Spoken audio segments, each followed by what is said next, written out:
va parler en fait du sportif aguerri. On a fait des compétitions, qui s'entraînent régulièrement. Dans l'idée, en fait, ces sportifs, ils savent quelles sont les pathologies en fait qui sont inhérentes à leur sport. Donc, ils vont venir consulter de manière régulière. Ils auront des chaussures qui seront adaptées à leur sport, des semelles également qui seront adaptées pour eux.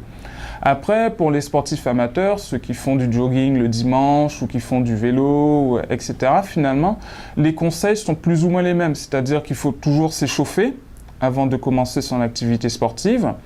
Il faut penser à avoir des chaussures qui soient adaptées au sport qui sera pratiqué.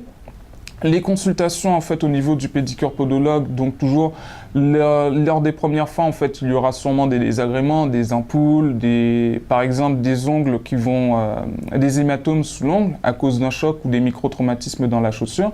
Donc tout ça, mais qui finalement au fur et à mesure que le sport va être pratiqué vont disparaître parce que justement le jogger il saura que il faut qu'il ait ce type de chaussures, qu'il porte ce type de semelle, etc., etc. Finalement c'est un peu une auto-éducation dans la mesure où on sait ce qui va faire mal et ce qui ne fera pas mal, et donc on fera en sorte d'éviter ce qui fait mal, et tout en pratiquant, bien entendu, dans les meilleures conditions en fait. Toujours la chaussure adaptée à son sport, les soins réguliers, et surveiller, prendre conscience en fait que finalement on est sur le pied.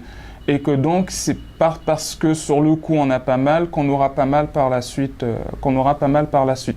Donc, il faut jouer avec tout ça et normalement tout se passe bien.